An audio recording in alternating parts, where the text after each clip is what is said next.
Барлықтарыңызға қайырлы күн. Бүгін біз сіздермен видеодағыдай өте керемет және де үй жағдайында жасалатын булочка дайындаймыз. Бұл булочкамен кез келген қонағыңызды таңғалдыратынына сенімдімін. Ол үшін ең бірінші ыдысымызға жылы су, одан кейін жылы сүтімізді құямыз да үстіне қант пен ашытқы, яғни дрожжымызды қосып, біркелкі болғанша араластырамыз. Одан кейін 2 жұмыртқаның ақуызын және де сұйық майды қосып араластырамыз. Сарыуызды бөлек алып қалыңыздар. Сосын 400 грамм ұнды осылай елеп алып қосып, басында осындай лопатканың көмегімен араластырамыз. Содан кейін 400 граммнан кейін үстіне 280 грамм ұнды тағы да елеп қосып, қолымызбен жұмсақ қамыр илейміз.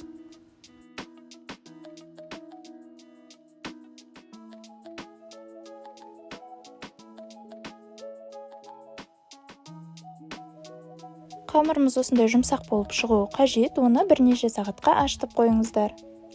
Қамырымыз осындай керемет болып ашып шықты, енді оны видеодағыдай етіп, теңдей бөлшектерге бөліп шығыңыздар.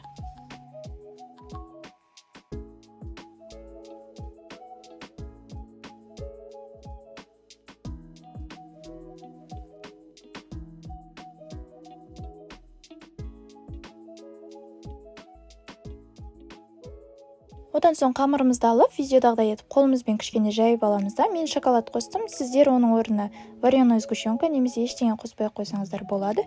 Видеодағыдай етіп, шарик етіп түйіп шығыңыздар.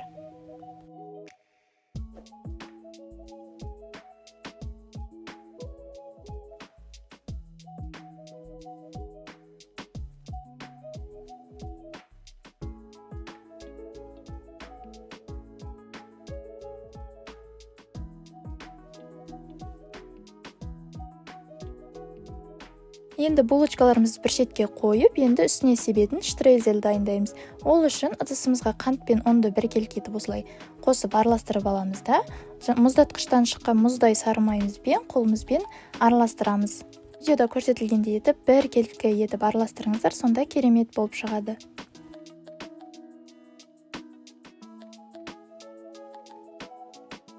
Енді булочкамыздың бетіне бағана алып қалған сарыуыздың үстіне кішкене сүт қосып осылай араластырып жағып шығамыз да, жаңағы дайын болған штрезелімізді себеміз.